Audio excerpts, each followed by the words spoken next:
Hindi inaasahang tumawag ang opisina ng asawa ko at sinabing may kailangan siyang ayusin na mahalagang bagay, kaya pinapunta niya muna kami ng anak ko sa bakasyon. Pero pagdating namin sa istasyon ng tren, palihim na iniabot sa akin ng janitress ang isang papel. Huwag kang umalis sa istasyon, magtago ka kaagad sa banyo. Nag-alinlangan ako pero sinunod ko pa rin. At nasaksihan ang nakakapangilabot na eksena. Malapit na ang Pasko, at ang ginaw sa Northern Philippines ay tila tumatagos sa balat, lumalagos sa bawat makapal na patong ng damit. Siksikan ang istasyon ng tren. Nagtutulakan ng mga tao bitbit ang kanilang mga bagahe.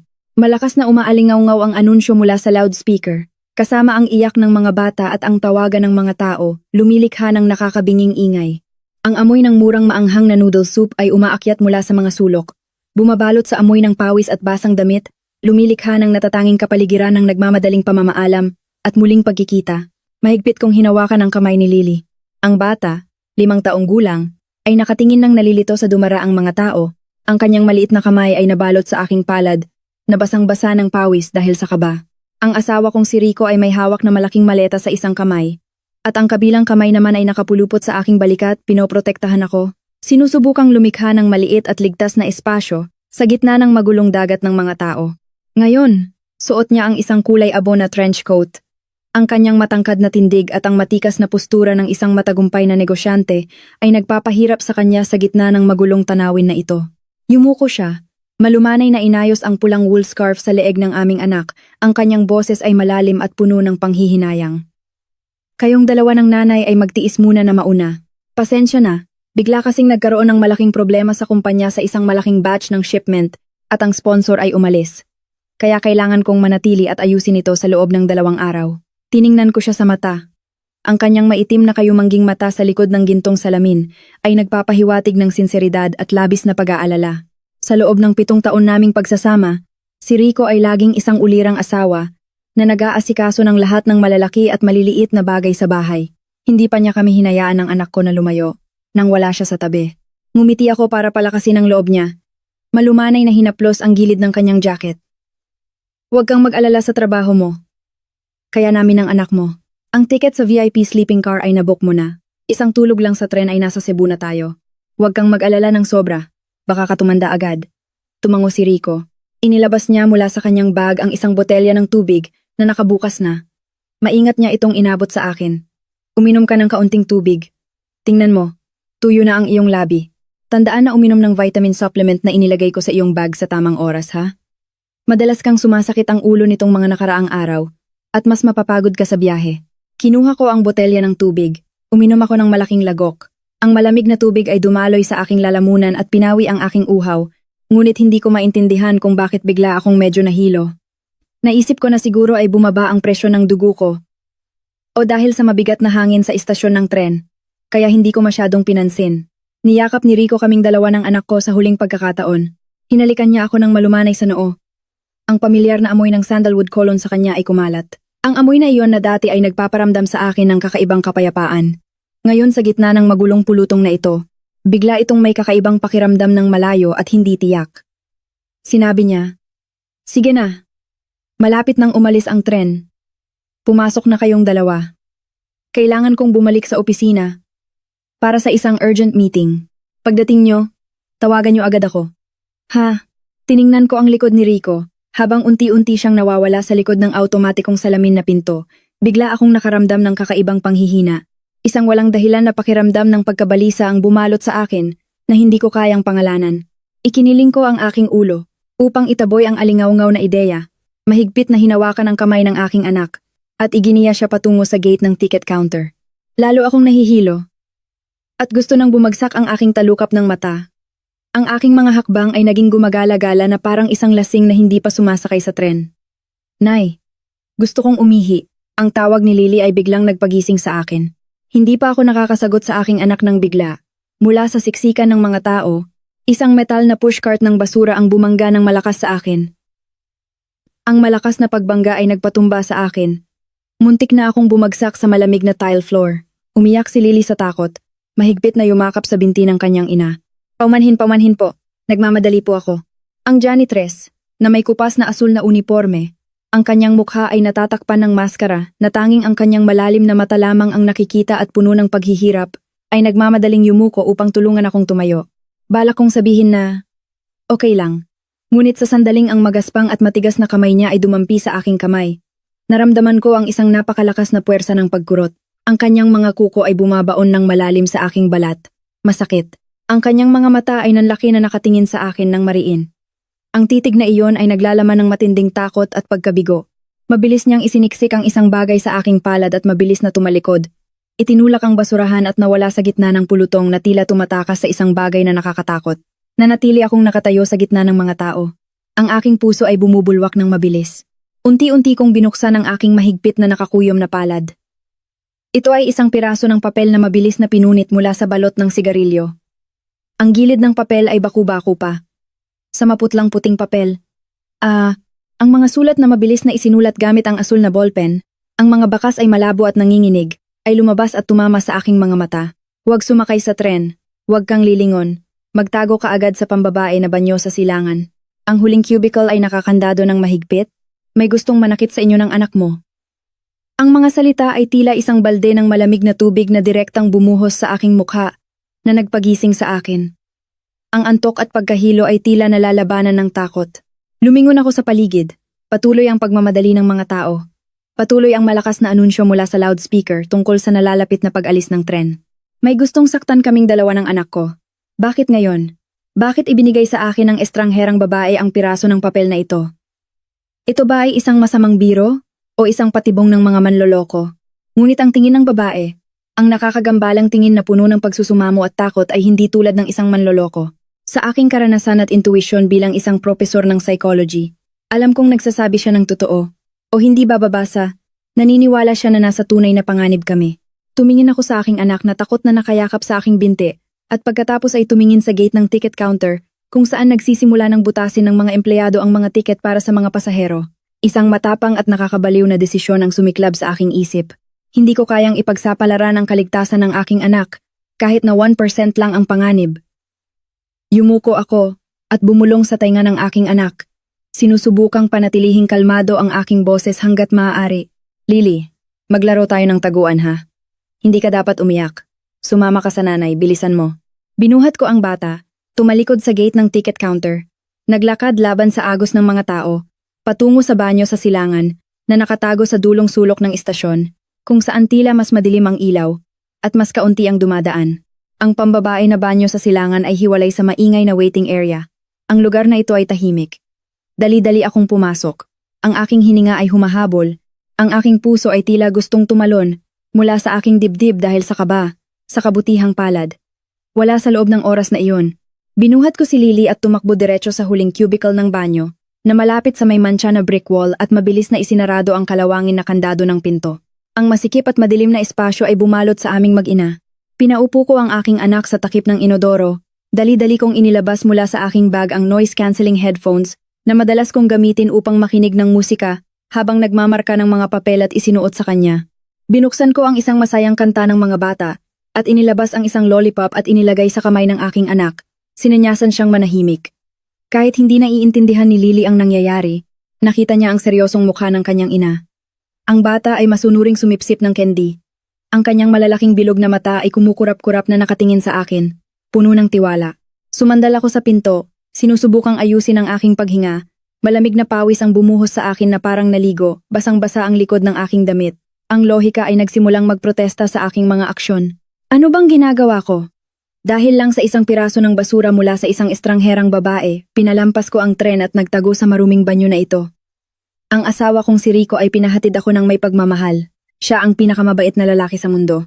Ngunit ang aking instinct sa survival ay nagsasabi sa akin na ang kapayapaan bago ang bagyo ay karaniwan ang pinakamalaking huwad ng kapayapaan. Ilang minuto ang lumipas sa ilalim ng matinding katahimikan. Bawat patak ng tubig mula sa tumutulong gripo ay nahuhulog sa lababo, na naririnig ng malinaw na parang countdown ng kamatayan. Biglang narinig ang tunog ng mga yabag sa tile floor mula sa pasukan. Tak-tak-tak! Ang tunog ng mamahaling sapatos na bumababa sa matigas na sahig. Regular at malumanay na tunog. Isang ritmo na 7 taon ko nang naririnig. Sa tuwing umuuwi ang asawa ko mula sa trabaho. Lumaktaw ang puso ko. Tila nagyelo ang dugo sa aking katawan. Si Rico? Bakit siya narito? Hindi ba dapat nasa daan na siya pabalik sa opisina para sa isang urgent meeting? Huminto ako sa paghinga, sumilip sa maliit na siwang ng pinto ng banyo, kung saan medyo lumuwag ang bisagra, lumilikha ng maliit na butas. Ang refleksyon sa malaking salamin sa tapat ng lababo ay nagpatuliro sa akin. Nakatayo si Rico doon. Inaayos ang kwelyo ng kanyang trench coat. Ang kanyang mukha na nag-aalala. At maingat kanina ay ganap nang nawala. Pinalitan ng lamig at kalupitan. Ang kanyang mga mata ay matalim na parang talim ng kutsilyo. Ang gilid ng kanyang labi ay nakangisi ng may paghamak. Inilabas niya mula sa kanyang bulsa ang isang puting panyo. Pinunasan ng malakas ang kanyang noo at labi. Eksakto sa lugar kung saan niya ako hinalikan bilang pamamaalam. Ang kilos ay marahas na tila gusto niyang burahin ang isang maruming mantsa na dumikit sa kanyang katawan. Matapos punasan, ginawa niyang bilog ang panyo at inihagis ito ng walang pakialam sa basurahan sa paanan ng lababo ng may pagkasuklam. Kumusta ang mga kalakal, tol? Malinis ba? Isang basag na boses ang narinig, sumisira sa katahimikan. Dalawang estrangherong lalaki ang lumabas mula sa pambabae na banyo sa tapat. Ang banyo na ito ay may shared washing area. Ang isang lalaki ay matangkad at malaki. May scorpion tattoo sa leeg. Ang isa naman ay payat. Ang kanyang mga mata ay tusong nakatingin. Hawak-hawak ang isang kalahating sigarilyo. Tiningnan nila si Rico ng may kaswal na paraan, nang walang anumang paggalang. Kalmadong inilabas ni Rico ang kanyang telepono. Binuksan ang isang larawan at ipinakita sa dalawang lalaki. Sa pamamagitan ng refleksyon sa salamin, nakilala ko na iyon ang larawan na kinunan niya sa amin ng aking anak sa gate ng istasyon nang nagkunwari siyang nagpapaalam. Huwag kang mag-alala, dekalidad na kalakal, sabi ni Rico. Ang kanyang boses ay malamig, walang anumang init ng asawa na kilala ko. Ang bata, 5 taong gulang ay wala pang alam. Madaling turuan tulad ng isang blangkong papel. Ang ina naman ay isang propesor sa kolehiyo. May pinag-aralan, at may kaunting ganda. Ang ganitong uri ay gusto ng mga VIP na customer, sa lihim na lipunan. Gusto nila ang pakiramdam ng pananakop at pagsira sa pagkatao ng mga edukadong babae. Tinakpan ko ang aking bibig upang pigilin ang umusbong na hikbi. Ang aking tainga ay nag-ingay. Ang mundo ay tila gumuho sa harap ng aking mga mata. Ang lalaking nakatayo doon, ang tinatawag kong asawa, ang ama ng aking anak, ay nagbebenta sa amin ng anak ko na parang paninda sa palengke. Magkano na ang huling presyo, kuya? Tanong ng lalaking may tattoo. Ang kanyang mga mata ay naglalaban sa screen ng telepono. 5 milyong piso para sa dalawa. Kalahati ng halaga ay ililipat ngayon sa virtual account na ibibigay ko. Matatag na sagot ni Rico. Ang kanyang tono ay tulad ng isang profesional na negosyante. Ang natitira ay babayaran kapag naipasok nyo na ang mga tao sa container truck at nakatawid na ng ligtas sa hangganan. Tandaan na gawin itong malinis, pinainom ko na ang aking asawa ng mild sedative. Sa tren,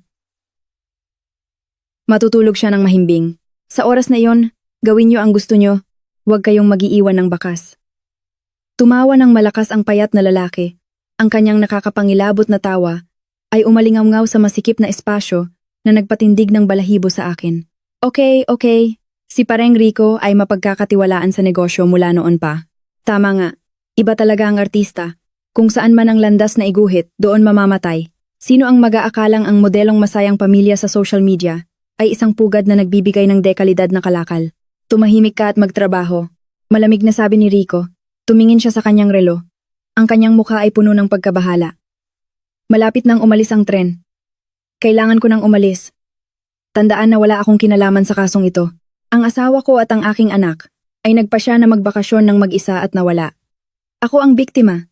Naiintindihan mo ba? Lumagaslas ang luha sa aking pisngi, mainit at maalat. Ang sakit ay hindi nanggagaling sa takot na mabiktima ng kidnapping, kundi sa matinding pagtataksil. 7 taon ng aking kabataan, 7 taon ng pag-aalaga, ay lumabas na isang detalyadong dula lamang na inihanda ng isang demonyo na nagkukubli sa anyo ng tao. Hindi lang niya kami gustong ibenta. Gusto rin niyang burahin ang aming pag-iral upang makamtan ang kayamanan at kalayaan para sa kanyang sarili. Tiningnan ko si Lily na masayang nakikinig ng musika. Ang bata ay inosente pa at hindi alam na ibinenta lang siya ng kanyang ama sa isang halimaw sa halagang 5 milyong piso. Sa sandaling iyon, namatay ang kahinaan ng asawa sa loob ko. Pinunasan ko ang aking luha, huminga ng malalim, sinusubukang tandaan, ang bawat detalye ng dalawang lalaking iyon, ang tattoo ng alakdan, ang mga daliri na may amoy ng sigarilyo na dilaw, at ang malupit na pagngisi ni Rico, ang manipis na pinto ng banyo, ang tanging bagay na naghihiwalay sa amin ng aking anak sa mga taong nagtatakda ng presyo sa amin, na parang paninda. Ang malakas na tawa ng payat na lalaki sa labas ay umalingaw-ngaw. Nakakabinging at malupit na tila boses ng mga buwitre na kumakain ng bangkay. Mahigpit kong kinagat ang aking labi hanggang sa dumugo, upang pigilan ang umusbong na hikbi. Nanginginig na kamay ang mahigpit na nagtakip sa tainga ng aking anak. Hindi ko gustong marinig ng inosenteng kaluluwa ng aking anak, ang maruming salita na iyon. Si Rico, ang asawa na pinagkatiwalaan ko ng aking buong buhay. Ang ama, na laging nagsasabi na mahal niya ang kanyang anak sa mundo. Ngayon ay lumabas ang kanyang tunay na anyo bilang isang demonyo na nagkukubli sa anyo ng tao na may maitim na puso na puno ng panloloko. Ang bilis at malinis, paring artista. Iba talaga ang pakikipagnegosyo sa mga may pinag-aralan kaysa sa mga taong kanto. Ang boses ng lalaking may tattoo ay umalingaw-ngaw. Kasama ang tunog ng lighter, malamig na bumuntong hininga si Rico. Ang kanyang boses ay wala ng anumang init na dati kong nakasanayan. Basta't ayos lang ang pera, okay na. Tandaan. Gusto kong malinis ang kasong ito na tila hindi nangyari. Ang masayang pamilya na ito ay isang dummy box lamang na inayos ko sa loob ng 7 taon. Naghihintay lang ng tamang oras para ibenta. Ngayon ay bukas na ang box. Ang mga kalakal ay papunta na. Ang pera ay pabalik na. Ang dummy box na tinatawag niyang 7 taon ng aking kabataan. 7 taon ng aking sakripisyo at pag-ibig ay isang dummy box. Sumakit ang aking dibdib at hindi ako makahinga. Ang luha ay dumaloy sa aking pisngi. Maalat at mainit.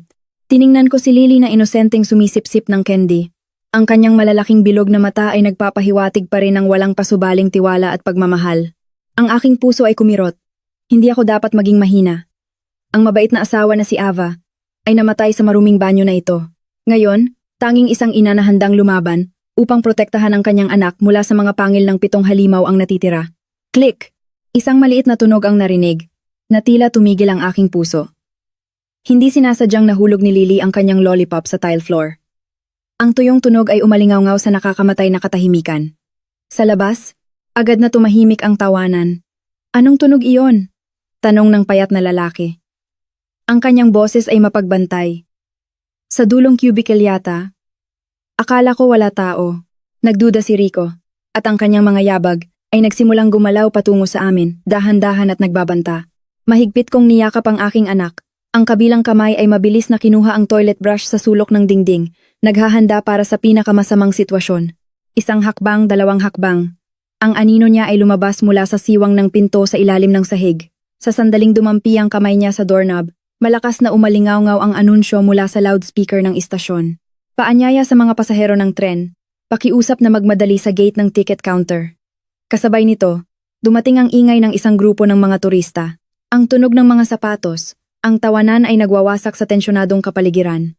Ang daming tao. Umalis na tayo, huwag tayong mapansin. Ang boses ng lalaking may tattoo ay nagmamadali. Nagmura si Rico sa kanyang bibig. At ang tunog ng kanilang mga yabag ay mabilis na nawala sa gitna ng pulutong at lumayo. Huminga ako ng maluwag. Ang aking buong katawan ay nanghina na tila kakagaling lang sa kamatayan. Umalis na sila. Ngunit alam kong ang kaligtasan na ito ay pansamantala lamang. Hindi ako maaaring magtago dito ng matagal, at hindi rin ako maaaring tumawag agad ng pulis. Si Rico ay tuso at may kapangyarihan. Tatanggihan niya ang lahat. At maaari pa niya akong akusahan ng delusional dahil sa sakit. Wala akong recording evidence. Ang aking salita ay magiging walang halaga sa likod ng kanyang perpektong fasad. Ano ang dapat kong gawin? Tumakas ng malayo? Hindi. Hahanapin niya kaming mag-ina. Ang aking ID at pera ay nasa maleta na hawak niya. Ang tanging paraan upang makaligtas at maprotektahan ang aking anak ay bumalik. Kailangan kong pumasok sa lungga ng leon. Kinuha ko ang aking backup phone na laging nasa ilalim ng aking bag. Inalis ang aking pangunahing SIM at inilagay ang isang disposable SIM na ginagamit ko para sa 4G internet. Humihinga ng malalim. Sinubukan kong ayusin ang aking boses. Pinigilan ang puot at panginginig mula sa kaibuturan ng aking puso. Dinayal ko ang numero ni Rico. Tumunog ito sa 3 beses bago niya sinagot. Hello, asawa ko. Nakaayos na ba kayo ng anak mo sa tren? Ang boses niya sa kabilang linya ay bumalik sa maingat at nag-aalalang tono na nakakasuka. Honey, sinadya kong gawing mahina ang aking boses. Parang umiiyak. Natatakot ako. May nangyari kay Lily, honey. Anong nangyari sa kanya? Kalmahin mo ang sarili mo at sabihin mo sa akin. Nagalit siya. Ang kanyang pagkabalisa ay napakahusay na naaktibo. Pagpasok pa lang namin sa ticket counter, bigla siyang nagsuka. Mainit ang kanyang katawan at nawalan ng malay. Natakot ako, hindi na ako sumakay sa tren. Sumakay ako ng taxi at dinala ang bata sa ospital malapit sa istasyon. Hindi na talaga kami makakasakay sa tren na ito, honey. Katahimikan sa kabilang linya sa loob ng ilang segundo. Na-imagine ko ang kanyang tuso na utak na tumatakbo nang mabilis upang muling kalkulahin ang plano. Pagkatapos ay bumuntong hininga siya, ang kanyang boses ay puno ng awa. Kawawa naman ang anak ko. Sige na. Ang kalusugan ng anak mo ang pinakamahalaga. Saang ospital ka? Pupunta ako kaagad. Wag na, honey. May urgent meeting ka pa sa mga kasosyo. Baka magkaroon ng problema ang kumpanya. Na-check up na namin ang bata. Sabi ng doktor, may digestive disorder at viral fever lang. Kailangan lang i-monitor sa bahay. Papunta na kami sa bahay. Ikaw na lang ang mag-asikaso sa trabaho mo, ha? Tinanggihan ko siya ng maingat upang hindi siya magduda. At sabay din akong nagbigay sa kanya ng pakiramdam ng seguridad na ang biktima ay nasa ilalim pa rin ng kontrol at kusang bumalik sa patibong. Sige, iuwi mo na ang anak mo para magpahinga. Susubukan kong ayusin ang mga bagay-bagay ng mabilis at babalik sa inyong dalawa ng anak mo.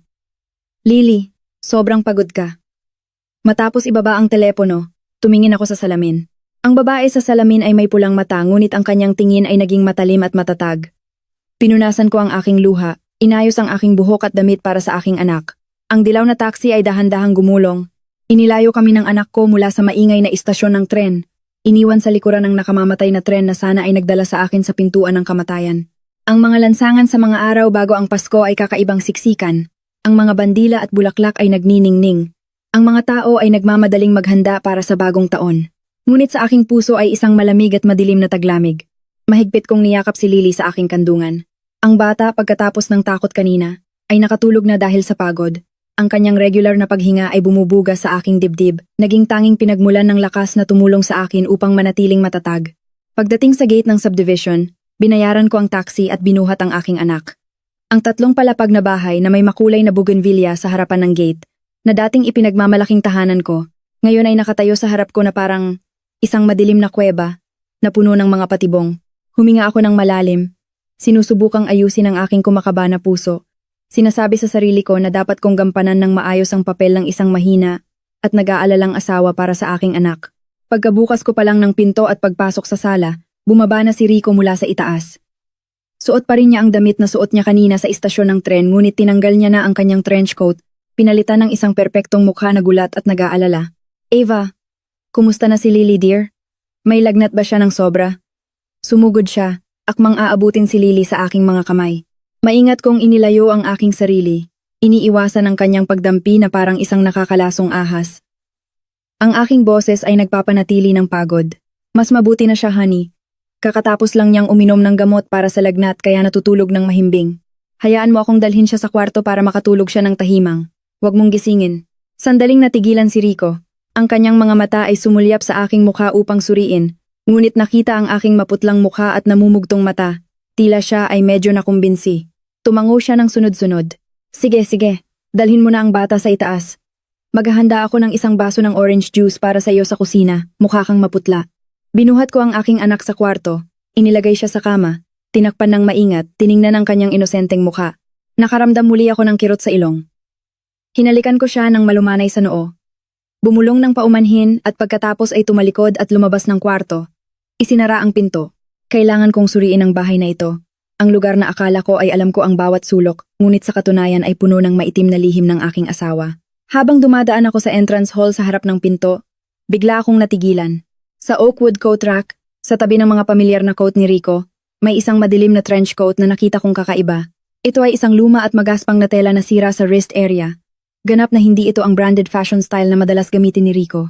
Lumapit ako, bahagyang inamoy. Isang malakas na amoy ng murang sigarilyo ang dumiretso sa aking ilong. Ang amoy na ito ay eksaktong katulad ng amoy ng sigarilyo na dumikit sa payat na lalaki sa banyo ng istasyon ng tren kanina. Ang nakakagimbal na alaala ay bumalik at pinapulupot ang aking tiyan. Muling bumalik ang pakiramdam ng pagsusuka sa aking lalamunan. Kaya, nandito na sila. Pagkatapos umalis sa istasyon ng tren, dinala ni Rico ang kanyang mga kasama sa bahay. Nagpalingalinga ako. Sinusubukang humanap pa ng mga bakas. Ang aking mga mata ay tumigil sa makapal na kulay abo na carpet sa ilalim ng coat rack. Sa gilid ng carpet, may isang maliit na sunog na marka, at 5 beses na nakatago sa makapal na hibla ay isang mabilis na pinindot na filter ng sigarilyo. Pinulot ko ito. Ang aking mga kamay ay nanginginig, ang filter ay kulay orange dilaw, isang brand ng murang sigarilyo na hindi kailanman hinawakan ni Rico Dahil lagi niya itong sinasabing mabaho at masama sa baga. Mabilis kong binalot ang filter ng sigarilyo sa isang papel na panyo, inilagay ng malalim sa aking bulsa. Ito ang unang ebidensya. Ebidensya na ang mga lalaking iyon ay nandito sa aking sariling bahay. At si Rico, ang aking kagalang-galang na asawa, ay nag-aalaga ng mga demonyo sa ilalim ng tahanan na ito. Anong ginagawa mo? Ang boses ni Rico ay biglang narinig sa likuran ko na nagpagulat sa akin. Ang aking puso ay tila gustong tumalon mula sa aking dibdib. Mabilis akong lumingon. Nakita ko siyang nakatayo sa pintuan ng kusina. May hawak na baso ng orange juice. Ang kanyang mga mata ay nakakunot na nakatingin sa akin ng may pagdududa. Ang pakiramdam ng lamig sa likod ay kumalat sa buong katawan. Nang makita ko ang mapanuring tingin ni Rico sa isang iglap, ang aking instinct sa survival ay mas lumakas pa. Ibinaba ko ang aking kamay. Inilagay ng palihim ang tissue paper na may balot na filter ng sigarilyo ng malalim sa aking bulsa. At pagkatapos ay inilagay ang aking kamay sa aking sentido. Ang aking mukha ay nakakunot na nagpapahiwatig ng pagkayamot. Naamoy ko ang sigarilyo. Sinabi ko, ang aking boses ay parang may sipon. May kaunting pagsisisi at pagod. Alam mong allergic ako sa amoy ng usok ng sigarilyo. Bakit napakabaho sa bahay? Natigilan si Rico sandali. Ang kanyang mga mata ay bahagyang nanlaki sa pagtataka sa aking tanong. Ngunit napakabilis. Lumuwag ang kanyang mga kalamnan sa mukha, pinalitan ng isang pagngisi. Lumapit siya. Inilagay ang baso ng orange juice sa coffee table, at pagkatapos ay lumapit sa akin, akmang yayakapin ang aking balikat tulad ng dati.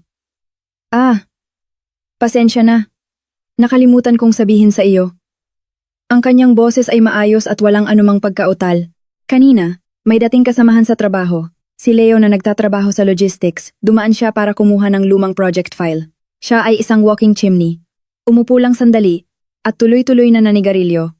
Sinabi ko na sa kanya, pero nahihiya akong magalit sa kaibigan. Binuksan ko ang bintana para mahangin, pero siguro amoy pa rin. Umurong ako ng kaunting hakbang, nagkunwari na iniiwasan ang amoy niya. Ngunit sa katunayan ay upang masuriin ang ekspresyon ng aking asawa. Bilang isang propesor ng psychology na nag-aaral sa pag-uugali ng tao.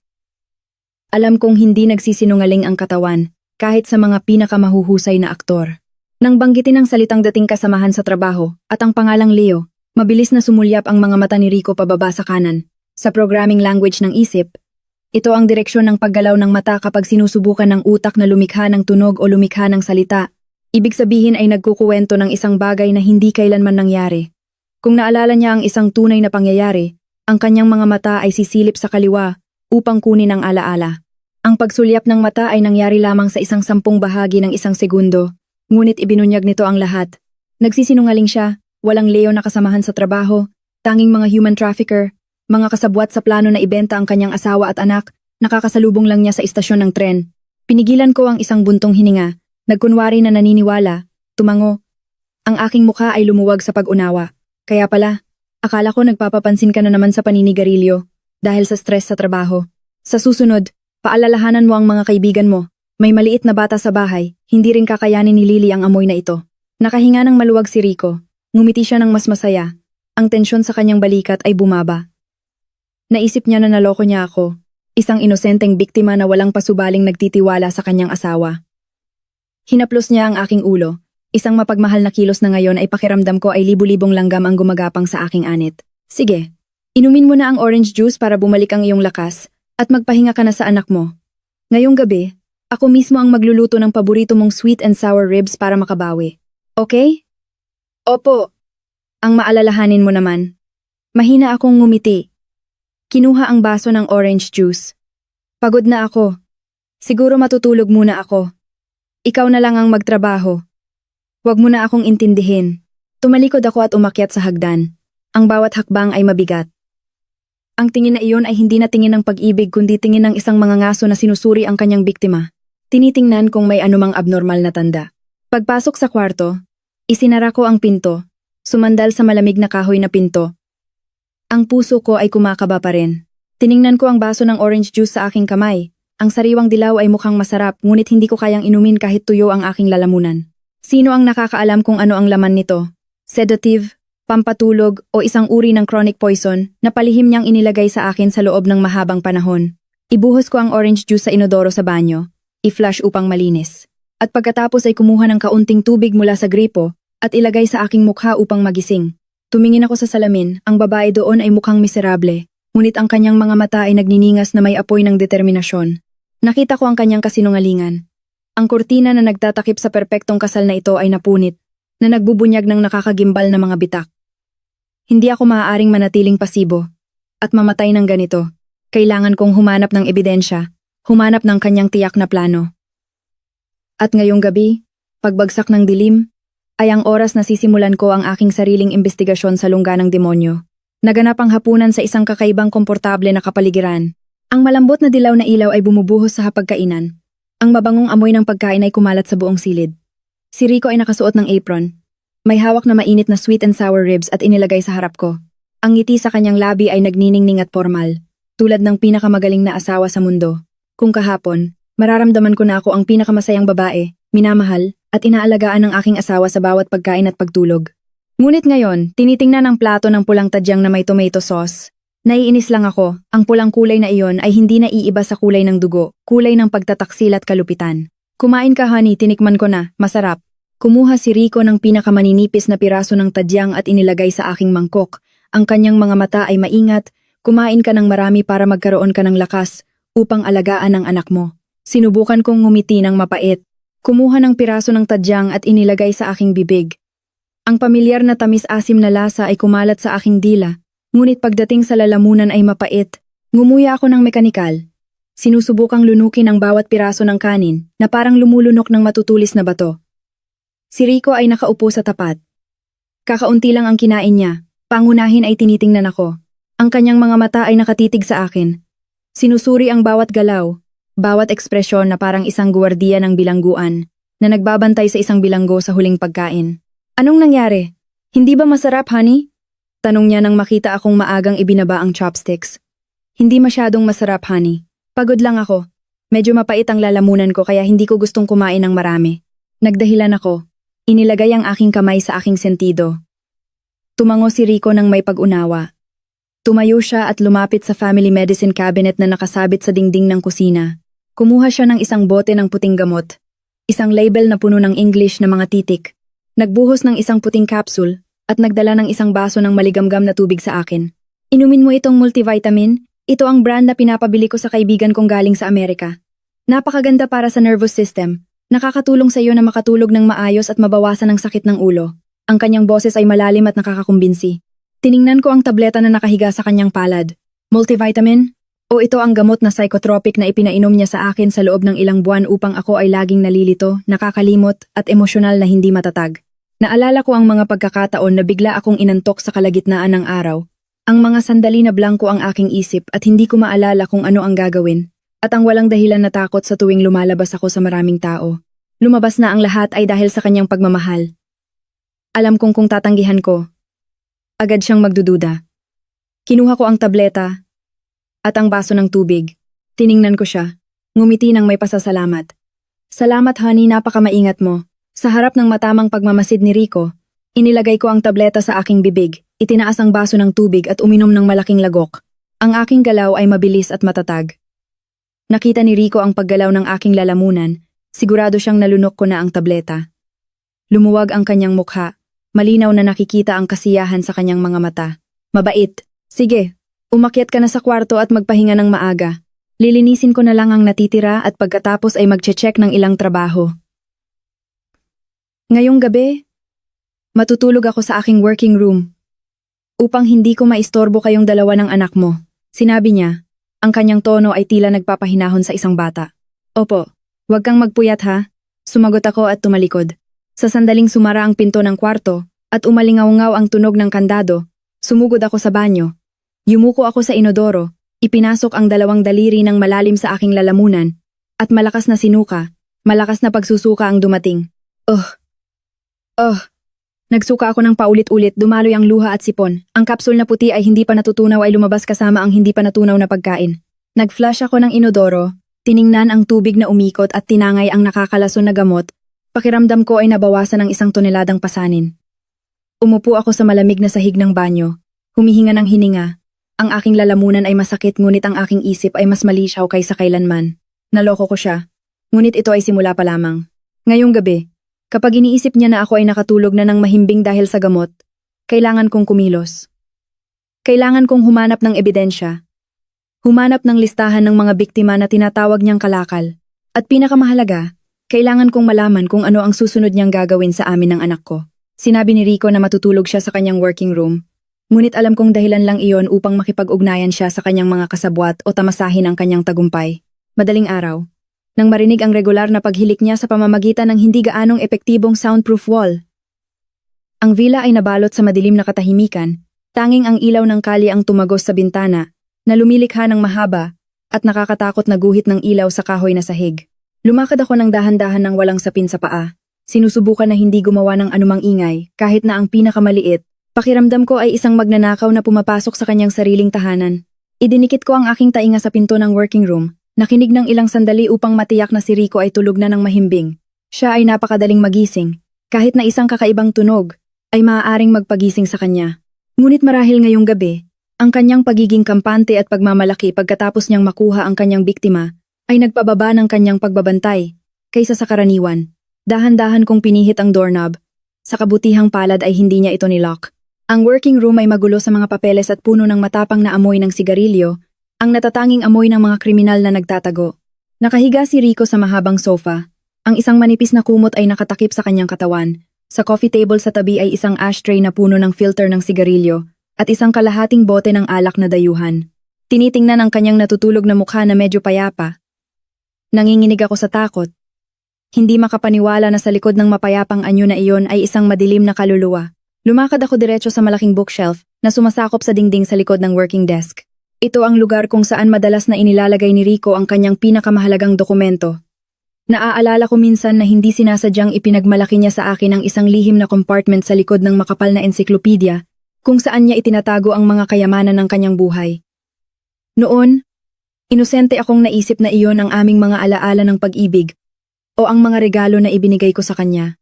Dahan-dahan kong inalis ang mga libro. Tulad ng inaasahan, lumabas ang isang maliit na itim na safe, nakatago ng malalim sa dingding. Ito ay isang modernong electronic safe na nangangailangan ng numerical password upang mabuksan. Nakatayo ako sa harap ng numeric keypad.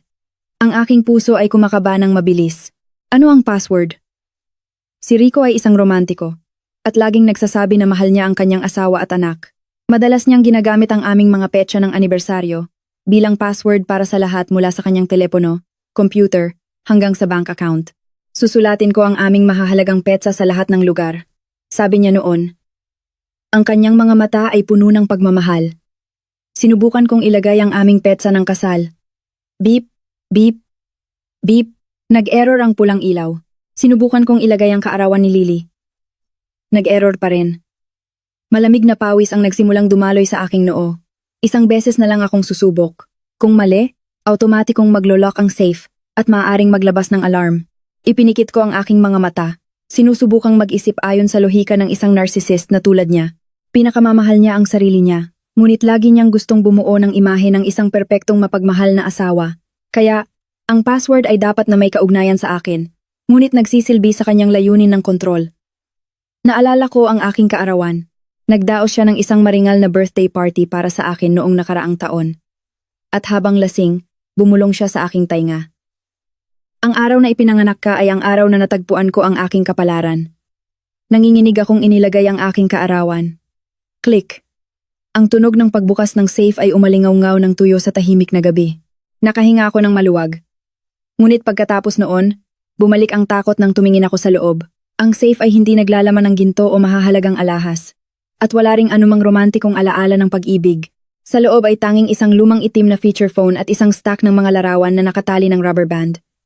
Kinuha ko ang stack ng mga larawan. Nanginginig na binuklat ang bawat isa. Hindi iyon masayang larawan ng pamilya, kundi mga larawan ng mga estrangherong dalaga. Nagtatrabaho sila, nag-aaral, naglalakbay. Tumatawa ng masaya nang hindi nalalaman na sinusundan sila. Ang anggulo ng pagkuha ay palihim mula sa malayo. Malabo ang kalidad ng larawan ngunit sapat pa rin upang makilala ang mukha. Mabilis akong bumuklat. Ang puso ko ay kumakaba ng mabilis sa aking dibdib. At pagkatapos, ang huling larawan ay halos magpatili sa akin. Ito ay larawan namin ni Lily na kinunan sa parke noong nakaraang linggo. Sa larawan, yumuko ako upang punasan ang pawis ng aking anak, ang isang nagniningning ng ngiti sa aking labi. Sa ilalim ng larawan ay may isang maliit na sulat na isinulat gamit ang pulang marker. Item code V32 at T05. Sold. Delivery date. Bisperas ng bagong taon. Gulat akong nahulog ang larawan sa sahig. Item code. Tinawag niya kaming mag-ina na item code. Ang hubad at malupit na katotohanan ay lumabas sa harap ko na nagpahilo sa akin. Pakiramdam ko ay may sumuntok ng malakas sa aking dibdib. Inubos ang lahat ng hangin. Sinubukan kong huminga ng malalim. Pinigilan ang pagsusuka na umusbong sa aking lalamunan. Hindi ako dapat sumuko ngayon. Kailangan kong malaman ng mas detalyado ang tungkol sa kasuklam-suklam na order na ito. Kinuha ko ang itim na telepono. Ito ay isang uri ng high-security phone na madalas gamitin ng mga kriminal upang makipag-ugnayan nang hindi nadidinig o nalolocate. Binuksan ko ito. Ang screen ay umilaw sa isang nakakatakot na asul na liwanag, walang password sa screen lock. Masyado siyang kumpiyansa sa kanyang safe at perpektong fasad. Sa contact list, ilang kakaibang pangalan lamang ang nakasulat. Collector Warehouse Doctor Transporter. Binuksan ko ang messages section. Nakarating na ng ligtas ang item 28. Lubos na nasiyahan ang customer sa sariwang kalidad. Ang batch ng item 30 ay may problema. Masyadong umiiyak ang bata. Kailangan ng dagdag na gamot. At ang pinakabagong mensahe ay ipinadala pagkatapos niyang umalis sa istasyon ng tren kaninang hapon. V32 at T05 ay nakabalik na sa warehouse. Nagbago ang plano, mananatili sa presyong 5 malalaking C. Maghanda ng refrigerated truck sa gabi ng Ika. 29. Malinis na kalakal, walang dunggis, kasama ang inspection. Binasa ko ng paulit-ulit ang mensaheng iyon. Ang bawat salita ay parang kutsilyo na humihiwa at nagpapadugo sa aking puso. Hindi lang niya kami gustong ibenta. Balak din niya kaming dalhin gamit ang refrigerated truck. Isang uri ng refrigerated truck na ginagamit para sa pagdadala ng pagkain. Upang malusutan ang mga border checkpoint, itinuring niya kami na parang walang buhay na piraso ng karne. Nanginginig kong binuksan ang isa pang file ng tala sa telepono. Ito ay isang mahaba at detalyadong listahan na ipinakita bilang isang ulat ng negosyo. Bawat linya ay isang pangalan, isang code, at isang halaga. Code V18, estudyante, 5-0, birhen, maganda ang hitsura, 8,000, presyo, 50,000 USD, status, sold. Code V25, office worker marunong mag-English, magaling ang kasanayan, presyo, 30,000 USD, status, training. At sa dulo ng listahan, malinaw na nakasulat ang pangalan ko at ng aking anak. Code V32, Ava, 32 taong gulang, propesor ng psychology, mataas na IQ, maganda ang hitsura, pasensyoso, madaling manipulahin, angkop para sa mga VIP na customer na gustong manakop ng mga edukadong babae, presyo, 150, nol USD. Code T05, Lily, 5 taong gulang, anak ni V32, malaanghel ang hitsura, hindi pa nagdadalaga, perpektong blankong papel para sa mga espesyal na customer na may pedophilic tendencies, presyo, 200,000 USD. Total, 350,000 USD. Humigit kumulang 5 milyong piso. Ngunit sinabi niya sa kanyang mga kasabwat na 5 milyong piso upang kumuha ng bahagi ng kita. Tinakpan ko ang aking bibig.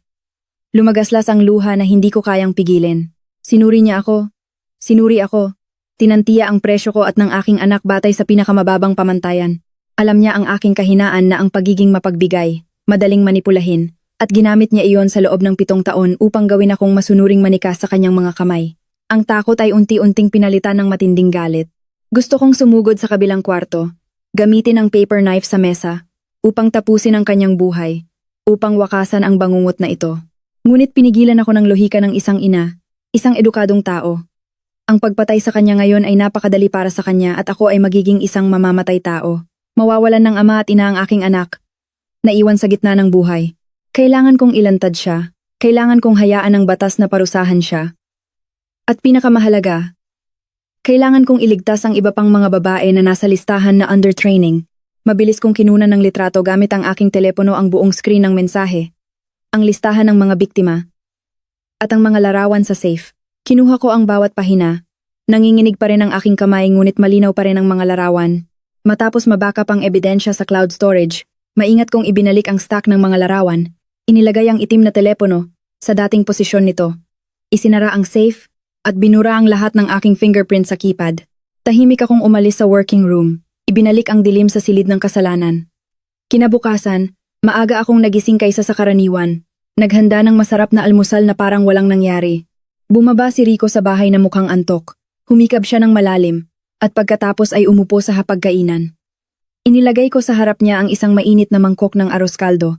Ang amoy ng sibuyas ay umaakyat. Magandang umaga, mahal. Ngumiti siya. Ang kanyang ngiti ay nagniningning tulad ng dati. Nakatulog ka ba ng maayos kagabi? Epektibo ba ang gamot na ibinigay ko sa iyo? Nagsinungaling ako ng hindi kumukurap. Oo, talagang maganda ang gamot, honey. Gumaan ang pakiramdam ng ulo ko. Nasiyahang tumango si Rico. Yumuko siya at sumipsip ng isang kutsara ng sabaw. Nakaupo ako sa tapat, umiinom ng isang tasa ng itim na kape, nagpaplano sa aking susunod na hakbang. Hindi ko siya direktang aatakehin ngayon, dahil masyado siyang malakas at tuso. Kailangan kong pahinain ang kanyang espiritu, gawin siyang nalilito, nawawalan ng pagkontrol, at nagbubunyag ng kanyang mga kahinaan. At wala nang mas epektibo kaysa sa paggamit ng aking sariling specialty, behavioral psychology. Gagamitin ko ang prinsipyo ng Skinner Box, isang sikat na eksperimento sa behavior conditioning sa pamamagitan ng paglikha ng mga hindi inaasahang at mahirap ipaliwanag na stimuli. Gagawin ko si Rico na isang guinea pig sa kanyang sariling eksperimento sa takot. Noong gabing iyon, palihim kong inilagay ang isang napakaliit na Bluetooth speaker, isang uri na kasing laki lang ng barya na madalas kong ginagamit sa pagtuturo, nang malalim sa ilalim ng kama kung saan nakahiga si Rico, sa pagitan ng kahoy na slot ng kama. Pagpatak ng alas, doos ng madaling araw, ang oras kung kailan ang tao ay pinakatulog at pinakamahina, ginamit ko ang aking telepono upang kontrolin ang speaker na maglabas ng isang espesyal na uri ng tunog, infrasound. Sa napakababang frequency, humigit kumulang 18 hanggang 90 Hz. Ito ay isang uri ng tunog na hindi naririnig ng malinaw ng normal na tainga ng tao, ngunit may kakayahan itong direktang makakaapekto sa nervous system, na nagdudulot ng pakiramdam ng pagkabalisa, walang dahilan na pagkabalisa, at maging ng mga halusinasyon tungkol sa pagkakaroon ng isang bagay sa kwarto. Nakahiga ako ng tahimik sa kabilang kwarto, pinipigilan ang aking hininga at naghihintay. Humigit kumulang 15 minuto pagkatapos, narinig ko ang tuloy-tuloy na pagbalikwas ni Rico sa kama. Ang tunog ng mga slats ng kama ay umalingaw-ngaw sa tahimik na gabi. Nagsimula siyang umuungol na parang nananaginip. Sino? Sino iyan? Ang kanyang boses ay malabo at nagulantang. Agad kong pinatay ang speaker. Bumalik ang lubos na katahimikan sa espasyo. Kinabukasan, lumabas si Rico sa hapagkainan na may madilim na mata at malinaw na pagod na mukha. Patuloy siyang kinukusot ang kanyang mga mata. Malinaw na nakikita ang inis sa kanyang mukha. Anong nangyari, honey? Hindi ka ba nakatulog kagabi? Nagkunwari akong nag-aalala. Nagbuhos sa kanya ng isang baso ng maligamgam na tubig. Hindi ko maintindihan kung bakit may naririnig akong alingaw-ngaw sa aking tainga kagabi. Ngunit nang magising ako, tahimik na. Pakiramdam ko ay may nakatayo at nakatitig sa akin. Nakakatakot. Nagreklamo siya. Ang kanyang boses ay antok pa rin. Siguro dahil lang sa stress ka sa trabaho kaya may naririnig kang kakaiba. O kaya dahil lang sa pagbabago ng panahon kaya may alingaw-ngaw sa tainga. Sinabi ko nang may kalmado. Ako ay natutulog sa kabilang kwarto at napakatahimik. Hindi ako nakarinig ng anumang ingay. Kumunot ang noo ni Rico. Tiningnan niya ako ng may pagdududa ngunit pagkatapos ay pinakalma ang kanyang sarili. Oo, siguro masyado lang akong nag-aalala sa mga kalakal kaya medyo mahina ang aking nervous system. Sisikapin kong uminom ng karagdagang sedative ngayong gabi. Hindi niya alam na ang pagdududa sa kanyang sarili, na iyon ang simula ng pagbagsak ng isang matibay na mental fortress. Nagsimula siyang maniwala na ang problema ay nasa kanya at hindi sa kapaligiran. At kapag ang isang sobrang kumpiyansa na tao ay nagsimulang magduda sa kanyang sarili, siya ay magiging mas mahina kaysa kailanman. Ang Skinner Box Plan ay nagsimulang magpakita ng resulta. Ngunit alam kong hindi ito sapat. Kailangan kong bilisan ang pag-unlad. Gawin siyang tunay na nalilito. Nagpasya akong gamitin ang taktika ng mental manipulation. Ang parehong taktika na ginamit niya sa akin sa loob ng mahabang panahon upang paniwalaan kong wala akong silbi at umaasa. Ngunit sa pagkakataong ito, gagamitin ko ito laban sa kanya sa mas sopistikadong paraan. Si Rico ay may banayad na obsessive-compulsive disorder. Laging inaayos niya ang kanyang mga gamit ng maayos, sa isang matinding pagkakasunod-sunod. Ang panulat ay dapat na nasa kanan ng notebook, ang susi ng kotse ay dapat na nakasabit sa pangalawang kawit mula sa kaliwa. Ang tasa ng kape sa umaga ay dapat na ilagay ng eksakto sa bilog na coaster sa working desk. Ipinagmamalaki niya ang kanyang memorya at pagiging masinop. Iyon ang kanyang pinakamalaking kahinaan na gagamitin ko. Sa umaga, habang nasa banyo siya, palihim akong pumasok sa working room. Iginagalaw ko ang kanyang tasa ng kape nang humigit kumulang 5 cm pakaliwa, medyo lumayo sa coaster. Inilipat ko ang panulat mula sa kanan, patungo sa kaliwa ng notebook. Kinuha ko ang kanyang mga susi ng kotse mula sa pangalawang kawit at isinabit sa pangatlong kawit. Napakaliit. Napakasatol na pagbabago. Ngunit sapat na upang makapagdulot ng pagkayamot sa isang taong tulad niya. Nang lumabas si Rico, umupo siya sa kanyang working desk. Hinawakan ang kanyang tasa ng kape ayon sa nakasanayan. Clink. Ang kanyang kamay ay dumampi sa walang laman. Ang tasa ay wala sa pamilyar na posisyon. Natigilan siya. Tumingin sa mesa. Ang kanyang kilay ay nakakunot ng mariin. Kinuha niya ang tasa, uminom, at pagkatapos ay ibinalik ito sa coaster. Ang kanyang mukha ay medyo nalilito. Pagkatapos ay kinuha niya ang panulat upang pumirma ng mga dokumento. Muli, ang kanyang kamay ay nagpalakad-lakad sa kanan ngunit hindi nakita ang panulat. Tumingin siya sa kaliwa. Nakita ang panulat na nakahiga doon. Kakaiba. Bulong niya. Malinaw kong naaalala na inilagay ko ito sa kanan, hindi ba? Tumayo siya at kinuha ang mga susi ng kotse upang maghanda na lumabas para makipagkita sa kanyang kasosyo. Nang makita niya ang mga susi ng kotse sa maling posisyon, nagsimulang umusbong ang kanyang inis. Ava, pumasok ka ba sa working room ko? Bumaba siya sa kusina. Ang kanyang boses ay galit. Tumakbo ako. Pinunasan ang aking mga kamay sa apron. Ang aking mukha ay nalilito. Opo, nagluluto po ako ng lugaw para sa anak ko. Bakit po ako papasok sa kwarto niyo? Anong nangyari, honey? Bakit magulo ang mga gamit mo? Ang mga susi ng kotse, ang mga panulat, lahat ay nasa maling lugar. Itinuro niya ang kung saan-saan. Ang kanyang mukha ay namumula. Tiningnan ko siya ng may pag-aalala. Kalmado akong lumapit. Dahan-dahang inilagay ang aking kamay sa kanyang balikat. Kalmahin mo ang sarili mo, honey. Wala akong ginalaw sa mga gamit mo. Ikaw lang ang pumapasok at lumalabas sa kwarto na ito, simula kaninang umaga. O kaya naman ay nagkamali ka lang ng alaala? Paano naman ako magkakamali? Hindi kailanman nagkakamali ang aking alaala. Pinigilan niya ang kanyang leeg ngunit ang kanyang tono ay medyo nawalan ng kumpiyansa. Nitong mga nakaraang araw, madalas kang sumasakit ang ulo at may naririnig ka pang kakaibang tunog sa gabi. Baka naman dahil sa stress sa trabaho kaya nagiging makakalimutin ka? Nabasa ko sa balita na ang sobrang stress ay madaling magdulot ng short-term memory loss. Sinabi ko ng may pag-aalala at pag-unawa. Huwag kang mag-alala ng sobra. Maghahanda ako ng isang tasa ng herbal tea para sa iyo upang makatulog ka ng maayos. Tiningnan ako ni Rico at pagkatapos ay tiningnan muli ang mga gamit sa mesa. Nagsimulang lumitaw ang pagdududa sa kanyang mga mata. Hindi siya naniniwala na magsusinungaling ako o magbibiro sa kanya. Dahil sa kanyang paningin, ako ang kanyang mabait, masunurin, at medyo inosenteng asawa, kaya isang posibilidad na lang ang natitira. May problema talaga siya. Huwag na. Kailangan ko nang umalis. Kinuha niya ang mga susi. Mabilis na lumabas ng pinto. Ang kanyang tindig ay hindi na kasing elegante at matikas tulad ng dati ngunit medyo nagmamadali at nag-aalala. Tiningnan ko ang kanyang likod, malamig akong ngumiti. Naitanim na ang binhi ng kabaliwan. Ngayon na ang oras para alisin ang kanyang mga mata at tenga sa bahay na ito upang maghanda para sa mas matapang na hakbang. Ang bahay na ito, na dating aming tahanan, ay parang isang tahimik na larangan ng digmaan para sa akin kung saan ang bawat sulok ay maaaring magtago ng mga mata at tenga ng kaaway. Matapos kong itanim ang pagdududa sa isip ni Rico, alam kong kailangan kong kumilos ng mas determinado upang ihiwalay siya. Ang susunod kong target ay si Brenda, ang tahimik na katulong na inupahan ni Rico 6 na buwan na ang nakalipas na may dahilan na tulungan ako sa mga gawain sa bahay upang magkaroon ako ng oras para mag-aral. Si Brenda ay isang babae na humigit kumulang 40 taong gulang. Mula sa Mindanao, na may matigas na mukha at mga mata na laging nakayuko sa lupa. Sa simula, naisip ko na siya ay tapat at simple, ngunit sa paglipas ng panahon, nakita ko ang mga abnormalidad. Madalas siyang lumalabas sa mga lugar na hindi kailangan, labis na naglilinis ng aking working room. At lalo na, madalas siyang gumagala-gala at nakikinig sa tuwing tumatawag ako. Sa katunayan, si Brenda ang mga mata at tenga na inilagay ni Rico upang subaybayan ang bawat galaw ko. Kailangan niyang tiyakin na ang kanyang item ay laging nasa stable na kondisyon.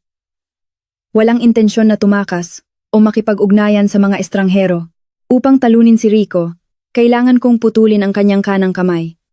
Nagsimula akong obserbahan si Brenda ng mas detalyado at natuklasan ang kanyang pinakamalaking kahinaan. Ang kasakiman. Madalas siyang nagkukulang sa pera sa pamimili sa palengke. Ang 1 kilo ng karne ng baka ay kanyang binabawasan ng 1 beses at kalahati ng presyo. At ang mga gulay ay mas mahal kaysa sa karaniwan ng ilang piso. Ang maliliit na halaga na iyon ay madalas kong pinalalampas dahil iniisip ko na mahirap din ang isang empleyado. Ngunit ngayon, iyon ang kanyang kahinaan. Isang hapon, sinadya kong hayaang marinig ni Brenda ang aking tawag sa telepono sa isang peking kaibigan. Umupo ako sa sala, nakikipag-usap ng masaya at masigla. Oo, kakatapos ko lang mag-withdraw ng kaunting pera mula sa aking sariling savings account, balak kong itago sa aking asawa upang makabili ng regalo para sa nanay sa kaarawan niya. Mga 50,000 piso. Isiniksik ko sa isang fashion magazine sa bookshelf. Hindi masyadong hinahawakan niya ang lugar na iyon. Oo. Hayaan mo lang doon para ligtas kaysa dalhin sa akin. At aksidenteng magastos. Pagkatapos magsalita, sumulyap ako sa kusina. Naglilinis si Brenda ng hapagkainan. Bahagyang natigilan ang kanyang galaw. Tila pilit na nakikinig. Alam kong nakuha ko na siya. Umakyat ako sa itaas at kumuha ng isang stack ng pera na binubuo ng maliliit na denomination na nasa loob. Sa labas ay may nakabalot na ilang 500 piso na banknotes upang magmukhang makapal at pagkatapos ay isiniksik sa pagitan ng pinakabagong issue ng fashion magazine. Inilagay ko ang magazine sa bookshelf sa sala. Sa posisyon na malinaw na makikita ng security camera ngunit nakatago sa paningin kung galing sa hagdan. Sa buong hapon na iyon, nagkunwari akong lumabas upang mamili. Iniwan ang bahay na walang tao para kay Brenda at sa kanyang kasakiman. Naglakad-lakad ako sa paligid ng kapitbahayan, hindi mapakali. Ito ay isang sugal. Kung hindi mahuhulog si Brenda sa bitag, kailangan kong humanap ng ibang paraan at wala nang gaanong oras. Humigit kumulang alas 5 ng hapon. Umuwi ako. Nagluluto pa rin si Brenda sa kusina. Ang kanyang mukha ay kalmado na parang walang nangyari. Wala. Ang 50,000 piso ay nawala ng parang bula. Malamig akong ngumiti sa aking puso. Brenda, ikaw mismo ang lumagda sa iyong sariling dismissal order. Hindi ko siya agad inilantad kundi naghintay hanggang sa umuwi si Rico mula sa trabaho. Sa hapunan na iyon, pagkaupo pa lang ni Rico sa hapagkainan, sinimulan ko ang aking dula. Nagkunwari akong hinahanap ang magazine. Binubuklat ang mga unan sa sofa. Ang aking mukha ay gulat. Naku, sana iyon. Malinaw kong inilagay ko dito. Anong hinahanap mo? Tanong ni Rico. Ang kanyang mukha ay nakasimangot dahil sa abala sa hapunan. Ang pera. Ang pera na in-withdraw ko para sa regalo ni nanay. 50,000 piso ang isiniksik ko sa magazine. Ngayon ay wala na. Sabi ko nang nanginginig ang boses. Nagsimulang umagos ang luha. Ang kapaligiran sa dining room ay naging mabigat at tensyonado. Inilagay ni Rico ang mga chopsticks sa mesa ng malakas. Ang tuyong tunog ay umalingaw-ngaw na nagpagulat kay Brenda, na may hawak na mangkok ng sabaw mula sa kusina. Nanginginig ang kanyang kamay at bumuhos ang sabaw. Kalmahin mo ang sarili mo. 50,000 pesos ay hindi maliit na halaga. Nagkamali ka ba ng lugar? Tanong ni Rico. Ang kanyang mga mata ay matalim na sumulyap sa maputlang mukha ni Brenda. Naaalala ko ng malinaw. Isiniksik ko ito sa magazine kaninang tanghali at pagkatapos ay lumabas ng sandali. Pagbalik ko, wala na. Nagsimula akong umiyak. Umupo sa sofa, napaka-miserable. Sa bahay na ito, maliban sa akin, si Brenda lang ang tao. Hindi kaya. Ibinilin ko ang aking pangungusap upang ang pagdududa ay kusang lumabas sa isip ni Rico. Lumingon siya at tiningnan si Brenda. Ang kanyang mga mata ay mapanuri na parang talim ng kutsilyo. Brenda, may nakita ka bang pumasok sa bahay kaninang hapon? Opo, walang sino man po sir, nasa kusina lang po ako. Nanginginig si Brenda. Namumutla ang kanyang noo. Hindi alam kung saan ilalagay ang kanyang mga kamay. Tingnan mo ang kamera. May kamera tayo sa sala. Sumigaw ako na parang nalulunod na kumakapit sa tangkay. Kumunot ang noo ni Rico. Tumayo siya at lumapit sa camera control screen na nakakabit sa dingding. Si Brenda ay nanatiling nakatayo. Ang kanyang mukha ay wala ng kulay. Alam niyang tapos na siya. Binalik ni Rico ang video clip ng hapon. Malinaw na ipinapakita sa screen ang eksena ni Brenda na dahan-dahang lumapit sa bookshelf, tumitingin sa paligid, at pagkatapos ay mabilis na kinuha ang pera mula sa magazine at inilagay sa bulsa ng kanyang apron. Mabilis na lumingon si Rico. Ang kanyang mukha ay namumula sa galit. Hindi siya galit dahil sa nawalang pera kundi galit dahil ang taong pinagkatiwalaan niya na subaybayan ako ay isang hangal na magnanakaw na naglakas loob na gumawa ng gulo sa kanyang bahay. Paano mo ito ipapaliwanag? Umungol si Rico. Ang kanyang boses ay puno ng awtoridad na nagpatindig kay Brenda. Lumuhod siya sa sahig. Sir, ma'am, patawarin niyo po ako. Nagkamali po ako. Ang anak ko sa probinsya ay malubhang may sakit at kailangan ng pera para sa gamot. Balak ko po sanang hiramin muna at bayaran pagkatapos. Umiyak si Brenda. Paulit-ulit na yumuyuko. Alam kong ito ang oras para ibigay ang huling suntok. Hindi lang ako gustong paalisin si Brenda kundi gusto ko ring magtanim ng karagdagang pagdududa kay Rico. Pinunasan ko ang aking luha at tiningnan si Brenda nang may halo ng lungkot at galit. Ate, kung may problema ka, bakit hindi mo sinabi sa akin? Kailanman hindi ako nagtipid sa iyo. Ngunit ang kinagagalit ko ay hindi ang pera kundi ang lakas loob mong magsalita ng masama tungkol sa aking asawa sa mga kapitbahay. Natigilan si Rico, lumingon siya at tiningnan ako. Ano ang masamang sinabi? Noong isang araw, pumunta ako sa palengke. Sinabi sa akin ng kapitbahay na ikinuwento ni Ate Brenda na madalas kang magalit sa bahay. Hindi marunong makisama at may kahina-hinalang relasyon sa labas. Hindi ako naniwala kaya pinabayaan ko na lang. Sino ang mag-aakalang siya ay ganoon kamapanira? Gumawa ako ng kuwento ng maayos. Tinamaan ang pinakamalaking takot ni Rico, ang takot na malantad ang kanyang lihim. Namutla ang mukha ni Rico. Siya ay isang taong nagtatago ng isang malaking balak. Ang pinakakinatatakutan niya ay ang mga tsismosa na nag-uusisa sa kanyang personal na buhay, ang isang katulong na nagnanakaw at nagkakalat ng tsismis at alam ang kanyang schedule ng buhay ay isang potensyal na banta na kailangang alisin kaagad. Umalis ka, iligpit mo ang iyong mga gamit at umalis ka agad sa aking bahay. Itinuro ni Rico ang pinto. Ang kanyang boses ay malamig at malupit. Ang perang iyon ay itinuturing kong charity para sa iyo. Huwag kang magpakita sa akin ulit. Kung hindi, isusumbong kita sa pulis at ikukulong kita sa kasong pagnanakaw. Hindi makapaniwala si Brenda sa kanyang narinig. Masaya siya dahil hindi siya isinumbong sa pulis at natatakot din sa saloobin ni Rico. Mabilis niyang pinuntahan ang kanyang kwarto. Iniligpit ang ilang damit at pagkatapos ay nawala sa bahay na parang hangin, hindi naglakas loob na lumingon. Nagsara ang pinto ng malakas at ang bahay ay kami na lang ni Rico. Tiningnan ko siya. Nakita kong bumuntong hininga siya. Ang kanyang mukha ay tensyonado. Nawalan siya ng mga mata at tenga. Ngunit sa parehong oras ay nabawasan ng isang pag-aalala. Hindi niya alam na ang kanyang madaling pagpapaalis kay Brenda upang takpan ang mga bakas ay naglagay sa kanya sa ganap na pagkakahiwalay. Ngayon, sa malawak na villa na ito, tanging siya at ako na lang ang natitira, ang mga ngaso na nagkukubli sa anyo ng biktima. Matapos umalis si Brenda, naging tahimik at nakakatakot ang bahay. Tila mas nag-iingat si Rico. Siya mismo ang maingat na naglilak ng mga pinto at madalas na sinisiyasat ang mga security camera. Ngunit hindi niya akalain na naghanda na ako ng plano ng counter-attack mula sa labas. Kinabukasan, sinabi ko kay Rico na gusto kong mag-order ng pagkain dahil pagod akong magluto. Pumayag siya, basta't hindi ako lalabas. Ginamit ko ang disposable SIM upang mag-order mula sa pamilyar na karinderya. Ngunit ang naghatid ng pagkain ay hindi ordinaryong shipper. Siya ang anak ni Aling Susan. Ang janitress na nagligtas sa akin sa istasyon ng tren. Ang binata, na nagngangalang Ben, ay payat, may itim ngunit may maliwanag at matatag na mata. Dumating siya upang maghatid ng pagkain. May hawak na itim na plastic bag. Nakatayo si Rico sa pinto at nagbabantay. Sinulyapan niya ang pobreng shipper. Walang anumang pagdududa. Ito po ang pagkain niyo, ma'am. 60 pesos po lahat. Magalang na sabi ni Ben. Inabot ko ang pera sa kanya. Nagtagpo ang aming mga mata sa isang iglap. Bahagya siyang tumango. Isang makabuluhang tango. Kinuha ko ang bag ng pagkain. Sa ilalim ng mainit na styrofoam box ay may isang maliit na pakete na maingat na binabalot ng itim na tape.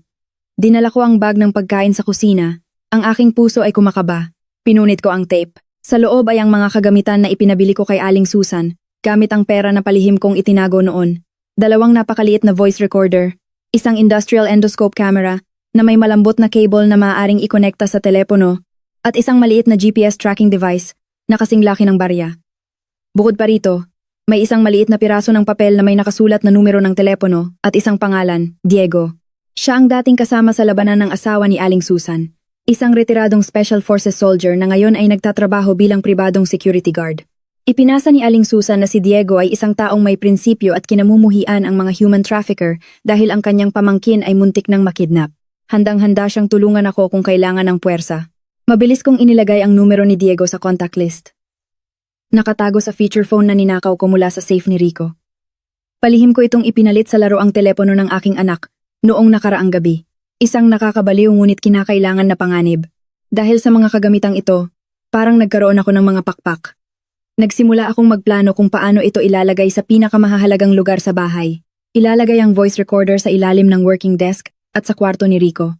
Ang endoscope camera ay magiging lihim na sandata upang matuklasan ang mga nakatagong sulok na hindi nakikita ng mata. Sa hapon, habang naliligo si Rico, palihim akong pumasok sa working room. Idinikit ko ang isang voice recorder sa ilalim ng drawer ng mesa, kung saan siya madalas umupo habang nakikipag-usap sa telepono. Ang natitira ay itinago ko sa likod ng nakasabit na painting sa hallway, kung saan siya madalas tumayo at naninigarilyo at bumubulong. Matapos kong gawin ang lahat, bumalik ako sa aking kwarto. Tumingin ako sa bintana. Ang kalangitan sa labas ay kulay abo. Nagpapahiwatig ng papalapit na bagyo. Alam kong nagsisimula pa lang ang tunay na labanan. Hindi na ako nag-iisa.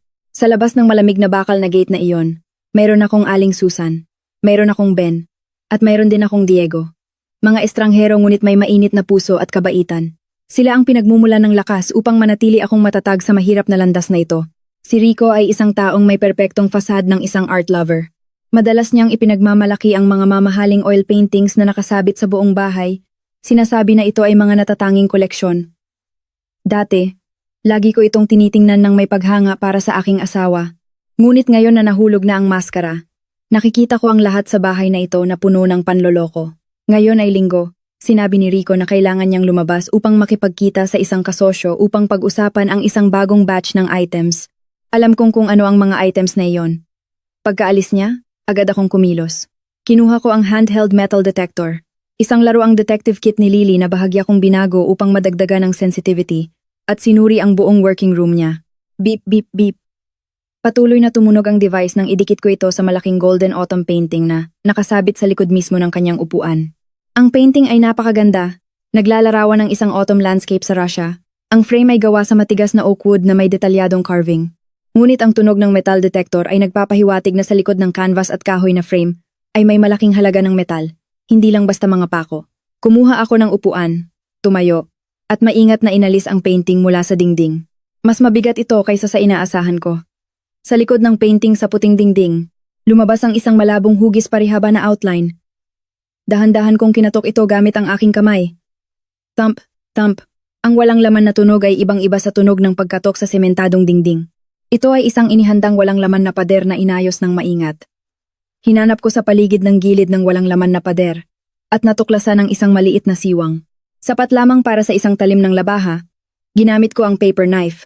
Dahan-dahang ipinasok sa siwang, at malakas na binuwal. Click. Isang lihim na pinto ang bumukas. Sa loob ng walang laman na pader, ay isang pangalawang built-in safe, mas moderno at mas matatag kaysa sa isa sa bookshelf. Hindi ito gumagamit ng numeric keypad kundi gumagamit ng iris scan at fingerprint technology. Isang kumukurap na pulang ilaw ang sumilay sa ibabaw ng safe na parang mata ng demonyo na nagbabantay sa kayamanan. Nakatayo ako ng tahimik. Ang pakiramdam ng lamig ay tumakbo sa aking gulugod. Ang safe sa bookshelf ay isang panlinlang lamang. Isang lugar kung saan niya itinatago ang mga hindi gaanong mahalaga o isang pain para sa mga mausisa. Ngunit ito ang lugar na naglalaman ng kanyang pinakamaitim na lihim. Ang mga kritikal na ebidensya ng human trafficking ring na pinapatakbo niya. Alam kong hindi ko mabubuksan ang safe na ito. Anumang pisikal na pagtatangka ay maaaring mag-trigger ng alarm system na direktang konektado sa telepono ni Rico. Ngunit hindi ako sumuko. Kung hindi ko ito mabubuksan, gagawin ko itong isang patibong. Kinuha ko ang natitirang ultra-small voice recorder. Binuksan ang voice-activated recording mode. At pagkatapos ay maingat na idinikit ito sa maliit na siwang sa pagitan ng frame ng safe at ng brick wall. Ang posisyon na ito ay sapat na malapit upang marinig ang bawat tunog kapag binubuksan niya ang safe o bumubulong sa kanyang sarili sa harap ng kayamanan, ngunit sapat din na nakatago upang hindi matuklasan kung titingnan niya lamang. Isinara ko ang takip ng walang laman na pader. Ibinalik ang painting sa dating posisyon nito, at inayos upang maging pantay. Bumalik sa perpektong normal ang lahat. Umurong ako, tiningnan ang golden autumn painting. Ang maningning na dilaw ng mga maple leaf ay ngayon ay parang kulay ng duguan na dolyar. Nagtanim ako ng isang eavesdropping bug sa tabi mismo ng pinakamaitim na puso niya. Ngayon ay kailangan lang maghintay na siya mismo ang magbunyag ng kanyang nakakatakot na lihim. Noong gabing iyon, biglang dumating ang bagyo na nagpadilim sa kalangitan na parang tinta. Paminsan-minsan, ay napupunit ng mga kumikislap na kidlat. Ang dagundong ng kulog ay umalingaw-ngaw na parang tunog ng tambol ng digmaan na sumasakop sa lahat ng tahimik na tunog ng gabi. Nakahiga ako sa kama. Nakakumot ng mahigpit ngunit nakabukas pa rin ang aking mga mata. Nakatitig sa screen ng telepono na naglalabas ng maputlang asul na ilaw. Nakakonekta ako sa endoscope camera na matapang kong inakyat ang hagdan kaninang hapon upang ilagay sa air conditioning vent sa working room ni Rico. Ang posisyon na iyon ay isang perpektong dead corner. Mula sa itaas, ang camera lens ay kinukuha ang buong working desk area at pinakamahalaga, ang personal na computer niya. Sa screen ng telepono, nakita kong pumasok si Rico sa kwarto. May hawak na baso ng red wine. Hindi niya binuksan ang ilaw sa kisame kundi tanging ang isang madilim na dilaw na desk lamp na lumilikha ng isang madilim at misteryosong espasyo. Umupo siya sa upuan. Ang kanyang tindig ay payapa na parang isang taong kakatanggal lang ng malaking pasanin. Sumipsip siya ng alak at pagkatapos ay inilagay ang baso. Nagsimulang gumalaw ang kanyang manipis na mga daliri sa keyboard. Pinigilan ko ang aking hininga. Pinalaki ang screen hanggang sa pinakamataas. Kahit maliit ang endoscope camera, mataas ang resolution nito. At ang magandang posisyon ay tumulong sa akin na makita ng malinaw ang bawat galaw niya. Lumabas sa screen ng kanyang computer ang password input box. Napakabilis mag-type ni Rico. Ngunit ako ay isang tao na nagmamasid sa kanya sa loob ng 7 taon. Alam na alam ko ang kanyang typing habits. Pinindot niya ang shift key gamit ang kanyang kaliwang maliit na daliri. Tinipi ang malaking L, pagkatapos ay ang sequence ng mga karakter na UF. Nabasa ko ang kanyang lips habang siya ay bumubulong ayon sa nakasanayan sa tuwing siya ay lubos na nakatuon. At sa wakas, marinyang pinindot ang numeric keypad sa kanan 103513. Lucifer 1313. Nagulat ako. Malamig ang pakiramdam sa aking gulugod hindi dahil sa malamig na hangin ng air conditioner kundi dahil sa kahulugan ng pangalang iyon. Lucifer. Ang nahulog na anghel, ang Panginoon ng impyerno. Ang representasyon ng pagmamataas at pagtataksil. Itinuturing ba ni Rico ang kanyang sarili na isang demonyo? O itinuturing niya ba ang pagbebenta ng buhay ng tao bilang isang sukdulang kapangyarihan na nagpapahintulot sa kanya na magpasya sa kapalaran ng iba na parang isang Panginoon? Pagkatapos ng matagumpay na pag-login, sinimulan ni Rico ang pag-access sa isang lihim na forum. Kahit hindi malinaw na nakikita ng kamera ang bawat maliliit na letra sa screen, nakita ko pa rin ang layout ng website. Ito ay parang isang e-commerce marketplace, ngunit sa halip na magbenta ng damit o gamit sa bahay, ang mga larawan na lumabas ay mga dalaga na may iba't ibang pose at ekspresyon. Nakaupo siya doon at kalmadong nag-scroll sa bawat item. Paminsan-minsan ay humihinto, nagkiklik upang tingnan ang mga detalye. At pagkatapos ay tumatango o nakakunot ang noo na nagpapahiwatig ng hindi kasiyahan. Sa oras na ito, hindi ko na nakita ang anino ng edukado at eleganteng asawa. Sa harap ko ay tanging isang demonyo na pumipili ng mga kaluluwa upang ialay sa kanyang walang hanggang kasakiman. Mahigpit kong hinawakan ang telepono sa aking kamay. Ang aking mga kuko ay bumabaon sa case ng masakit. Nakuha ko na ang susi sa lungga ng demonyo. Mas mabilis dumating ang pagkakataon kaysa sa inaasahan ko. Humigit kumulang 30 minuto pagkatapos, biglang tumayo si Rico. Nag-inat siya ng kanyang katawan, at pagkatapos ay kinuha ang kanyang walang laman na baso ng alak at lumabas ng kwarto, patungo sa balkonahe sa ikalawang palapag upang manigarilyo. Marahil ay huminto na ang ulan, at kailangan niya ng kaunting nikotina, upang linawin ang kanyang isip pagkatapos tingnan ang napakaraming items. Sa sandaling nawala siya sa likod ng salamin na pinto ng balkonahe, tumayo ako ng parang spring. Hindi ako nagsusuot ng tsinelas upang maiwasan ang ingay. Tumakbo ako ng walang sapin sa paa sa madilim na hallway. Pumasok sa working room.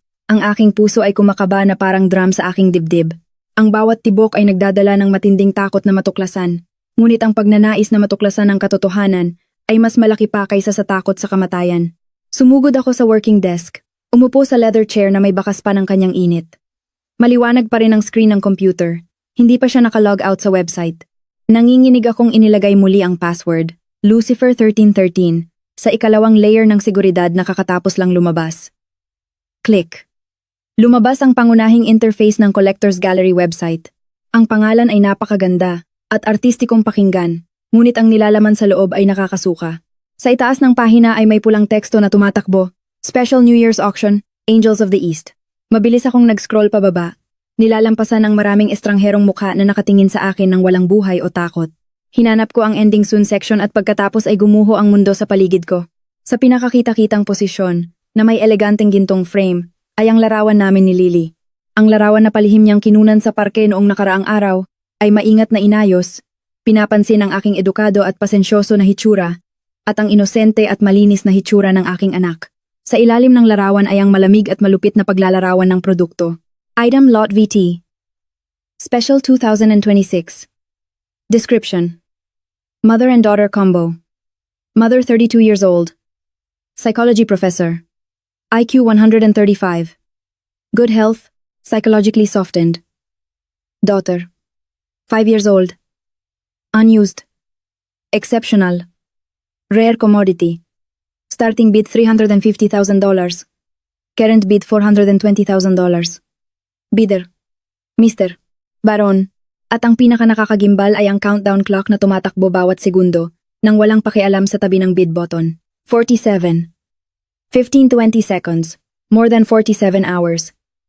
Ibig sabihin ay magtatapos ang auction sa gabi ng bisperas ng bagong taon.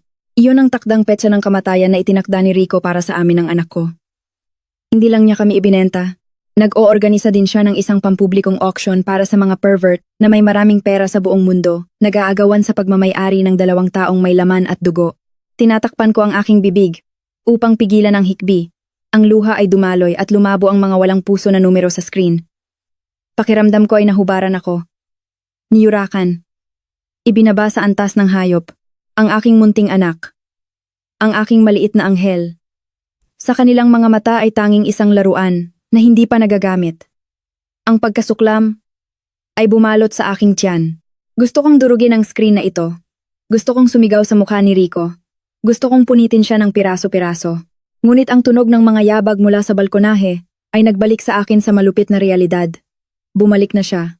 Mabilis kong kinunan ng screenshot gamit ang itim at puting feature phone. Nanginginig ang aking kamay na muntik nang mahulog ang telepono. Matapos gawin ang lahat, mabilis kong binura ang kasaysayan ng kamakailang pag-access, ibinalik ang screen sa dating interface, at pagkatapos ay sumugod palabas ng kwarto, nagtago sa pangkalahatang banyo sa hallway. Sa sandaling bumukas ang pinto ng balkonahe. Bumalik ako sa kwarto, humiga sa kama. Ang aking buong katawan ay nanginginig ng hindi makontrol. Ang mga larawan at numero sa dark web ay patuloy na bumabagabag sa aking isip na hindi ako makatulog. Alam kong wala na akong gaanong oras. Ang 47 oras ay napakaikli para sa pulisya na masira ang isang komplikadong internasyonal na kaso tulad nito. Kung umaasa lang sa ilang malalabong screenshot, kailangan kong gumawa ng isang bagay upang makagain ng oras? O hindi bababasa? Gawin si Rico na mas kampante pa upang magawa ko ang susunod na matapang na hakbang kasama ang grupo ni Diego. Si Rico ay mayabang. Naniniwala siya na ang psychotropic na gamot na ipinainom niya sa akin ay epektibo. Kaya, ipapakita ko sa kanya kung gaano kalaki ang epekto nito. Gaganap ako bilang isang baliw na asawa, isang may depekto na produkto na kanyang nilikha upang maniwala siya na ako ay ganap na walang pinsala at wala ng kakayahang lumaban. Humigit kumulang 4 ng madaling araw, nang hindi pa ganap na umaga, sinimulan ko ang aking dula. Umupo ako ng diretso sa kama, gulo-gulo ang buhok, ang mga mata ay nakatitig sa walang laman na sulok ng kwarto. Nagsimula akong bumulong ng walang kabuluhang mga pangungusap. Sa simula ay mahina, pagkatapos ay lumakas. Mga paru-paro. Napakagandang mga paru-paro, napakaraming paru-paro. Sumigaw ako ng malakas. Itinuro ang walang laman na espasyo sa harap ko. Sinipa ang kumot at unan. Huwag kang lumapit sa akin, lumayo ka. Gusto niyo bang kainin ang aking anak? Lumayas na kayo. Ang aking sigaw ay nagpunit sa tahimik na gabi. Bumukas ang pinto ng kwarto. Sumugod si Rico. Ang kanyang mukha ay antok ngunit puno ng takot. Binuksan niya ang ilaw. Nakita akong nakakubli sa sulok ng kama. Mahigpit na niyakap ang unan na parang niyakap ang aking anak. Ang kanyang mga mata ay nanlalaki sa takot. Ava, anong nangyari sa'yo? Anong problema? Sumugod siya upang hawakan ang aking balikat. Sumigaw ako. Malakas na sinampal siya sa mukha at pagkatapos ay bumalik sa pagkakakubli, nanginginig. Demonyo! Ikaw ay isang demonyo. Pinakawalan mo ang mga paru-paro upang kagatin ako. Tulungan niyo ako. Natigilan si Rico. Hawak ang isang bahagi ng kanyang pisngi na may pulang marka ng 5 daliri. Tiningnan niya ako ng mariin. Sa kanyang mga mata ay walang pag-aalala ng isang asawa, kundi ang pagsusuri at pagtatasa ng isang doktor na nagmamasid sa isang pasyente. Tiningnan niya ang aking malalaking dilat na mata, ang pawis na bumuhos sa aking noo na parang naligo, at ang matinding takot sa aking boses. Isang sandali pagkatapos, bahagyang umangat ang gilid ng kanyang labi, isang nakatagong ngiti ng kasiyahan ang mabilis na sumilay. Naniwala siya na ang dosis ng gamot na dinagdagan niya sa loob ng ilang araw ay sumira sa aking nervous system. Ginawa akong isang schizophrenic na may matingkad na halusinasyon. Hindi, walang paru-paro. Dahan-dahang sabi niya ngunit mahigpit na hinawakan ang aking pulso na parang bakal. Nananaginip ka lang. Nandito ako, ang iyong asawa. Pinapaalis ko na silang lahat. Patuloy akong sumisigaw at nagpupumiglas ng mahina sa kanyang mga kamay. bumubulong ng walang kabuluhang mga bagay tungkol sa kahon, tungkol sa mga numero.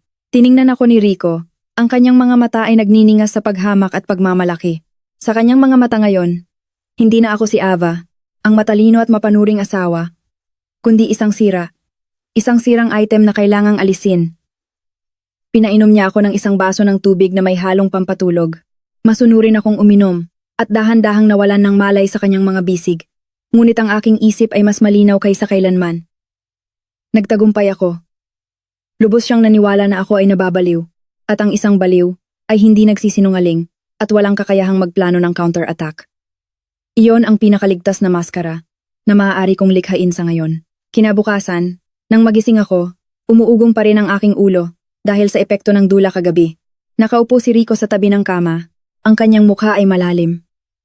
Nang makita niya akong nagmulat ng mata, agad niyang binago ang kanyang saloobin. Naging masyadong maalalahanin at nag-aalala. Kumusta ang pakiramdam mo? Kagabi, sobrang pinatakot mo ako. Hinaplos niya ang aking buhok, ang kanyang boses ay malumanay. Tiningnan ko siya ng may malalim at walang emosyon na tingin. Wala akong naaalala. Pagod na pagod ako. Honey, bumuntong hininga si Rico, tumayo siya at lumakad-lakad sa kwarto, tila nag-iisip ng isang mahalagang desisyon. Ang aking sigaw kagabi ay tiyak na nagpag. Nagpatuloy si Rico sa pag-iisip. Ang pagsigaw ko kagabi ay tiyak na nakabulabog sa mga kapitbahay. Sa lugar na ito, kahit makapalang mga pader, maririnig pa rin ang ingay sa gabi. Natatakot siya na kung magpapatuloy ang aking atake, may mga mausisang tao o ang barangay tanod na sisiyasat sa bahay. Bilang isang taong may itinatagong malaking sikreto, hindi niya maaaring hayaan na may makialam sa loob ng bahay. Ava, bumalik siya sa gilid ng kama at hinawakan ang aking kamay. Palagay ko masyadong masikip at maingay sa syudad, kaya lumalala ang kalagayan mo. Ano kaya kung mag-iba tayo ng hangin? Mag-iba ng hangin? Tanong ko nang may pagkalito. Oo. Nakahiram ako ng susi sa isang rest house ng kaibigan ko sa bandang Bataan, malapit sa dagat. Tahimik doon, sariwa ang hangin, at walang masyadong tao. Bagay na bagay sa'yo para makapagpahinga ka. Pupunta tayo doon ng ilang araw para kumalma ka bago ang bagong taon. Ano sa tingin mo? Malamig akong natawa sa loob ko. Magpahinga ba ka mo? Gusto niya kaming dalhin ng anak ko sa isang transit point ng mas maaga para mas madaling kontrolin at ihatid. Ang lugar sa Bataan ay malapit sa dagat, at madaling takasan papunta sa labas ng bansa. Gusto niyang gawin ang biyaheng ito na one-way ticket para sa amin. Pero ito rin ang pagkakataong hinihintay ko. Kung mananatili kami sa bahay na ito, mahihirapan kaming kumilos kasama ang grupo ni Diego nang hindi napapansin. Sa isang liblib na lugar, bagamat mas delikado, mas madali ring kumilos kung may sapat na paghahanda. Kailangan ko siyang palabasin sa kanyang kuta. Nagkunwari akong nag-iisip at tumango ng mabilis. May kasamang ngiting parang bata. Sa dagat? Gusto ko iyon. Gusto ko ang dagat. Manonood ako ng mga paru-paro sa dagat. Gusto rin iyon ni Lily. Ngumisi si Rico, isang ngisi ng tagumpay. Sige, ganyan nga. Bumangon ka na, kumain ng lugaw, at mag-impake ng kaunting gamit. Ngayong tanghali ay aalis na tayo. Mas mabuting maaga para presko ang biyahe. Opo, gigisingin ko na ang anak ko para maghanda. Tumakbo ako sa kwarto ni Lily, isinara ang pinto, at sumandal doon habang humihinga ng malalim. Nagsisimula na ang huling bahagi ng laro. Hindi ako maaaring magkamali. Mabilis kong inilabas ang malaking maleta at nagsimulang maglagay ng mga damit. Habang nag-iimpake, maingat kong isiningit ang tracker sa loob ng paboritong stuffed toy ni Lily, isang brown na teddy bear. Pinunit ko ng kaunti ang likod nito. Inilagay ang GPS device ni Ben sa gitna ng mga bulak at maingat na tinahimuli. Pagkatapos noon, ang sapatos ko naman. Isang sapatos na may makapal na swelas. Binuksan ko ang lining nito at isiningit ang pangalawang tracker sa loob ng gora ng sakong bago idikit muli. Ngayon, kahit paghiwalayin man kami, malalaman pa rin ni na Diego at Aling Susan kung nasaan kami. Sumunod ay ang mga kagamitang medikal. Mula sa first aid kit, kumuha ako ng 2 scalpel o maliit na kutsilyo na pampatistis. Binalot ko ang mga ito ng gasa. Ang isa ay itinago ko sa ilalim ng kit, at ang isa naman ay sa loob ng bulsa ng aking jacket. Dinurog ko rin ang ilang pampatulog at hinaluan ng tubig. Inilagay sa isang maliit na syringe na itinago ko sa loob ng aking powder kit. Ito ang huling sandata, kung sakaling wala na akong ibang paraan. Nang handa na ang lahat, kinuha ko ang lumang feature phone. Mabilis na nag-text sa numero ni Diego. Magsisimula ng kumilos patungong Bataan. Bantayan ang signal. Pagkatapos, tinanggal ko ang baterya ng telepono at itinago ito sa ilalim ng maleta. Nay, Saan tayo pupunta? Tanong ni Lily na bagong gising. Ngumiti ako kahit may kirot sa aking puso. Sa dagat. Anak. Sumakay kami sa itim na SUV. Si Rico ang nagmamaneho at tila napakasaya niya. Habang binabagtas ang kalsada palabas ng Metro Manila patungong Northern Luzon, panakanakang sumisipol si Rico. Hindi niya alam na sa likod ng sasakyan, ang kanyang baliw na asawa ay nakikinig sa bawat galaw niya. Biglang tumunog ang kanyang telepono. Binuksan niya ang speakerphone sa Bluetooth ng kotse. Siguro dahil iniisip niyang wala na akong saysay na pakinggan siya. Hello, Mr. Rico speaking, sabi niya sa Ingles. Isang boses ng lalaki na may kakaibang punto ang sumagot. Kumusta ang mga kalakal? May refrigerated truck na naghihintay sa pangalawang meeting point. Sigurado ka bang fresh ang mga ito? Nanlamig ang buo kong katawan. Fresh goods. Iyon ang tawag nila sa amin. Huwag kang mag-alala, sagot ni Rico habang tumitingin sa akin sa salamin. Ang ina ay medyo tuliro dahil sa gamot, pero ang katawan ay perpekto. Ang bata naman ay napakalinis at walang dungis. Mabuti. Siguraduhin mong walang gasgas. Kung hindi, wala kang makukuhang kahit isang kusing. Kilala mo ako. Kung kulang ang bayad, itatapon ko sila sa dagat para ipakain sa pating. Tumatawang sagot ni Rico. Napakapit ako ng mahigpit sa teddy bear ni Lily. Gusto kong sumigaw, pero pinigilan ko. Pagkatapos ng 3 oras, nakarating kami sa isang liblib na villa na nakatayo sa isang bangin sa Bataan, nakaharap sa malawak na dagat. Napapaligiran ito ng makakapal na puno at may mataas na pader na may barbed wire at mga kamera. Isa itong marangyang bilangguan. Nandito na tayo. Ang ganda, di ba? Sabi ni Rico. Nagkunwari akong mangha. Wow, ang laki ng bahay. Pero bakit hindi bukas ang mga bintana? Malamig ang hangin sa dagat. Ayokong magkasakit ka. Sagot niya habang inaalalayan kami pumasok. Ang loob ay puro marmol at mamahaling gamit pero napakalamig ng pakiramdam. Ang pinto ay may fingerprint lock na siya lang ang nakakaalam. Dinala niya kami sa master bedroom sa ikalawang palapag. Ang isang dingding ay gawa sa salamin na nakaharap sa dagat. Napansin ko ang isang maliit na kamera sa gilid ng chandelier. Binabantayan niya kami kahit sa pagtulog. Kinagabihan, habang kumakain kami ng hapunan, biglang tumahimik. Panakanakang tumatawa ako mag-isa para sa aking dula. Pero bigla akong tumigil at tumitig kay Rico. Honey, sabi ko sa malinaw na boses. Masyadong malaki ang bahay na ito para sa ating 3. Malungkot, natigilan si Rico. Anong ibig mong sabihin? Gusto kong imbitahan si Teresita dito. Mahilig siya sa dagat. Tawagan mo siya. Honey, si Teresita ay ang kaibigan kong abogada na eksperto sa criminal cases. Alam ni Rico na kapag nandoon si Teresita, mabubisto siya. Biglang namula ang mukha ni Rico sa galit. Ano bang sinasabi mo? Baliw ka na talaga. Huwag na huwag mong babanggitin ang pangalan ng abogadong iyon. Tumayo siya at hinawakan ang aking kwelyo. Makinig ka. Kung magsasalita ka pa ng kahit ano, sa kahit sino, papatayin ko kayong dalawa ng anak mo. Naiintindihan mo ba? Umiyak ako ng malakas at nagmakaawa. Pasensya na, honey. Hindi ko na uulitin. Pero sa loob ko, alam kong nagtagumpay ako. Nawawala na siya sa kontrol. Pagpatak ng 8:00 ng gabi, nakita ko ang mga itim na sasakyan na pumasok sa gate.